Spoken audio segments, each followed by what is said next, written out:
23절입니다. 로마서 8장 18절부터 23절까지 말씀, 가능하신 분들은 같이 읽도록 하겠습니다. 생각하건대 현재의 고난은 장차 우리에게 나타날 영광과 비교할 수 없도다. 피조물이 고대하는 바는 하나님의 아들들이 나타나는 것이니, 피조물이 허무한 데 굴복하는 것은 자기 뜻이 아니요 오직 굴복하게 하시는 이로 말미암음이라. 그 바라는 것은 피조물도 썩어짐의 종 노릇한 데서 해방되어 하나님의 자녀들의 영광의 자유에 이르는 것이니라. 피조물이 다 이제까지 함께 탄식하며 함께 고통을 겪고 있는 것을 우리가 아느니라. 그뿐 아니라 또한 우리 곧 성령의 처음 익은 열매를 받은 우리까지도 속으로 탄식하여 양자 될 것 곧 우리 몸의 속량을 기다리느니라. 아멘. 오늘 또 귀한 목사님을 우리 샘물에 보내주셨습니다. 박영돈 목사님이십니다. 이전에 고신대학원에서 조직신학을 오랫동안 가르치셨고요. 우리 고신에서 있는 많은 후학들이 존경하는, 지금은 이제 은퇴하셨습니다. 존경하는 너무나 귀한 목사님을 오늘 모시게 되었습니다. 이제 우리 박영돈 목사님 나오셔서 탄식 어린 소망이라는 제목으로 말씀 전해주실 때 많은 은혜 받으시기 바랍니다. 우리 박수로 환영하도록 하겠습니다.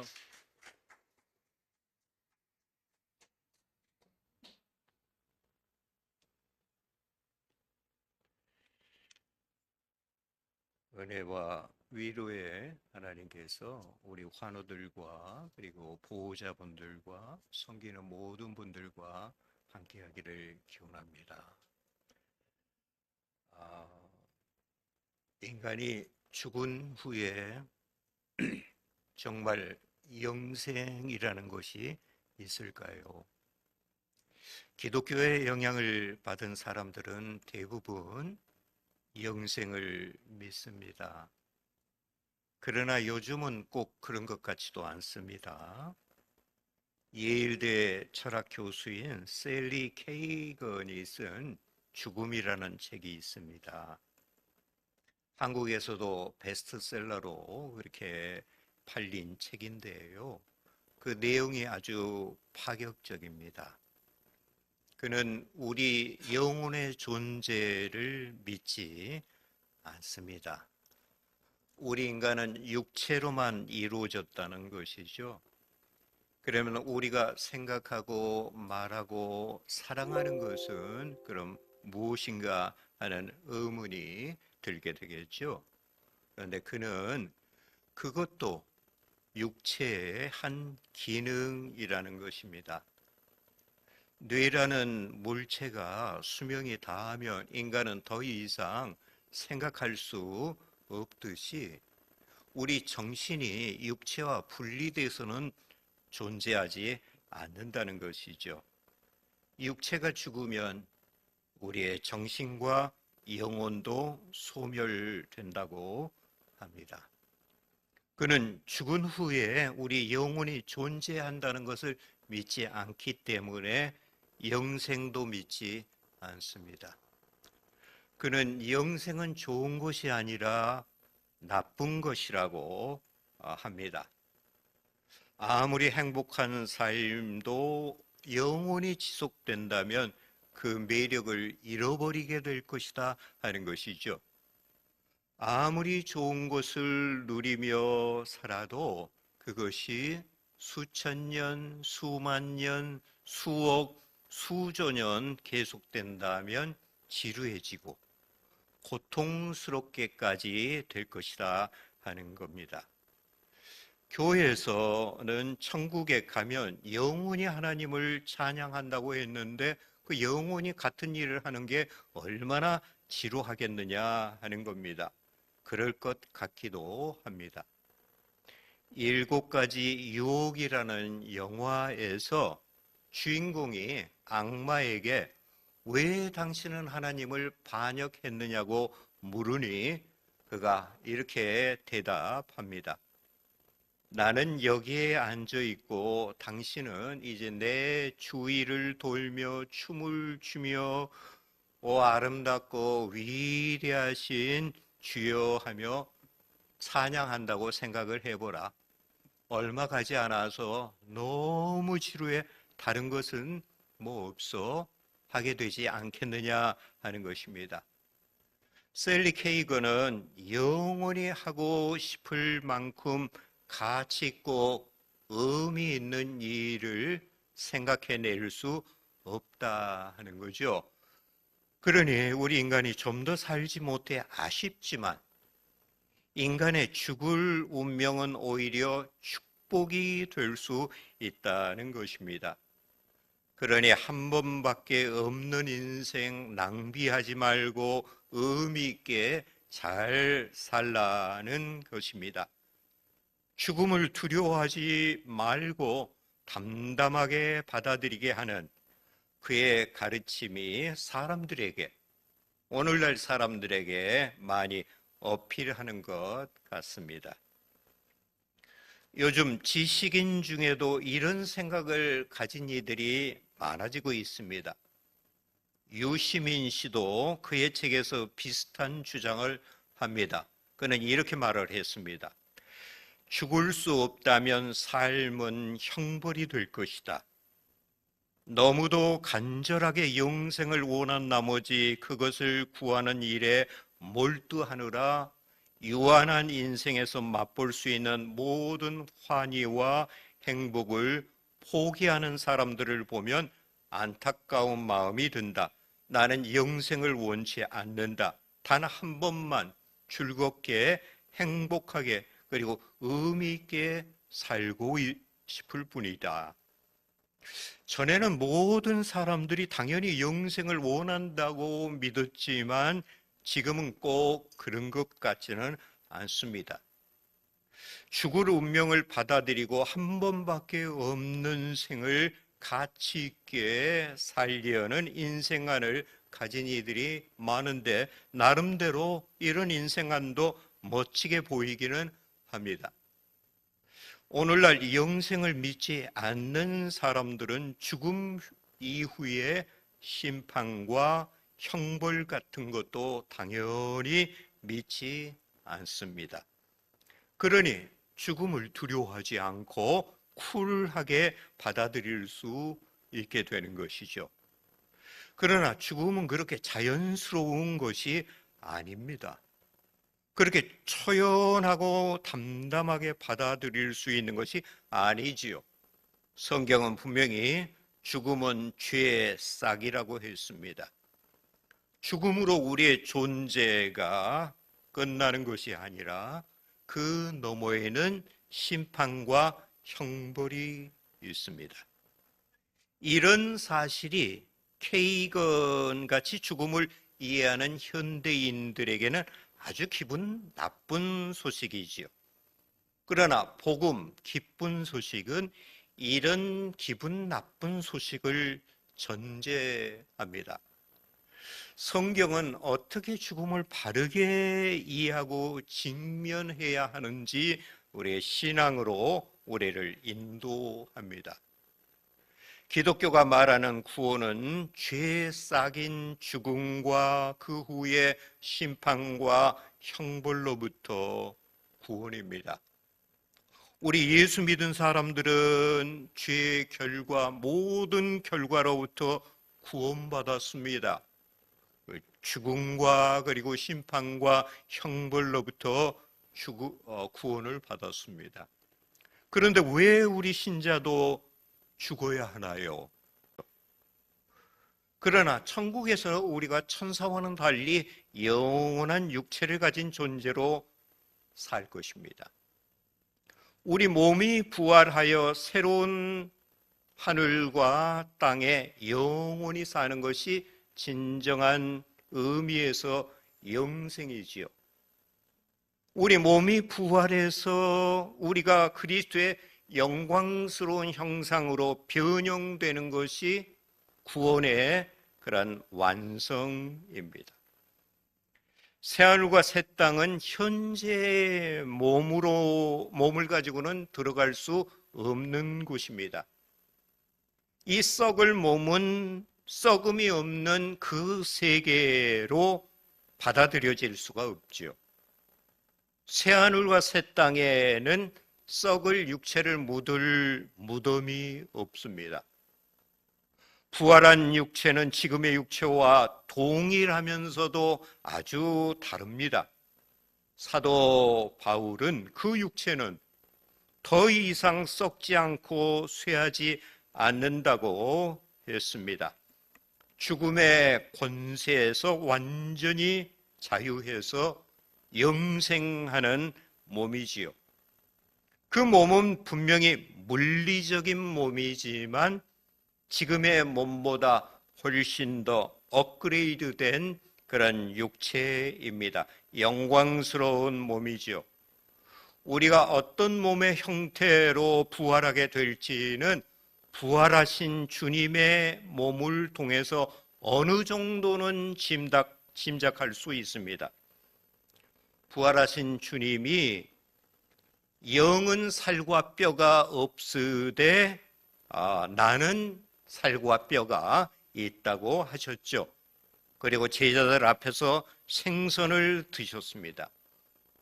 새하늘과 새 땅에서 우리는 몸이 있기 때문에 맛있는 것을 먹고 마실 것입니다. 그러나 음식물이 체내에서 자동 연소가 돼서 배설할 필요는 없을 것입니다. 부활하신 주님의 몸은 물리적인 장벽에 구애를 받지 않았지요. 제자들이 모인 곳에 문이 잠겨 있는데 주님이 그들 한가운데 나타나셨습니다. 주님의 몸은 벽이라는 물질을 그대로 통과할 수 있는 새로운 물리적인 몸이었습니다. 부활하신 주님이 한 곳에 나타나셨다가 갑자기 사라지기도 하셨습니다. 우리 몸도 우리가 가고 싶은 곳으로 순간적으로 이동이 가능하게 될 것이라고 봅니다. 우리 육체의 오감, 미각과 촉각과 청각과 후각이 온전해져서 천국의 황홀하고 아름다운 전경을 보고 감상할 것입니다. 미세먼지가 전혀 없는 신선한 공기를 마시고 향긋한 꽃 향기를 맡고 감미로운 천상의 음악을 들을 것입니다. 3차원을 훨씬 초월한 고도로 발달된 천국의 문화를 누릴 것입니다. 새하늘과 새 땅에서 우리는 육체를 입고 다양한 활동을 할 것입니다. 창조적인 일을 할 것입니다. 주님과 함께 왕노릇 할 것입니다. 피조 세계를 돌보고 다스릴 것입니다. 새하늘과 새 땅에서 우리는 몸으로 우리 형제 자매를 만나고 교제하는 기쁨을 누릴 것입니다. 교회에서 우리 형제 자매를 이렇게 만나면 잠시 만나도 좋은데 그들이 우리와 영원히 같이 살 사람이라 하는 것을 생각하면 참 얼마나 좋은지 모르겠습니다. 우리는 천국에서 형제자매가 서로 육체로 만나 서로 마주보며 대화하며 손잡고 포옹하며 음식을 나누는 기쁨을 누리게 될 것입니다. 그래서 천국은 교제 천국이죠. 하나님을 얼굴과 얼굴로 대하게 될 것입니다. 지금 우리의 눈으로는 하나님의 영광의 광채를 볼 수가 없습니다. 또 이 몸에는 죄의 관성과 습관과 기질과 기억이 깊이 배어 있어서 하나님을 온전히 섬길 수 없죠. 하나님의 충만한 임재가 자주 방해를 받습니다. 그러나 부활의 몸은 한순간도 하나님과의 충만한 교제와 그리고 연합이 끊어지지 않는 몸이 될 것입니다. 우리 몸만 새로워지는 것이 아니라 죄로 말미암아 병들고 망가진 우리의 의식과 감각과 정신의 기능도 온전히 새로워질 것입니다. 우리는 아무리 좋은 것도 곧 실증이 납니다. 지루함과 권태를 느끼지요. 신앙생활에서도 심각한 문제가 하나님에 대해서도 쉽게 권태를 느낀다 하는 것입니다. 가장 사랑스럽고 아름다운 것을 즐거워하는 감각이 좀 망가졌습니다. 행복한 환경과 조건이 완벽하게 갖추어져도 불행한 사람들이 있습니다. 행복하기 위해서 행복한 환경과 조건뿐만 아니라 행복을 누릴 수 있는 마음의 감각이 있어야 하는 것이죠.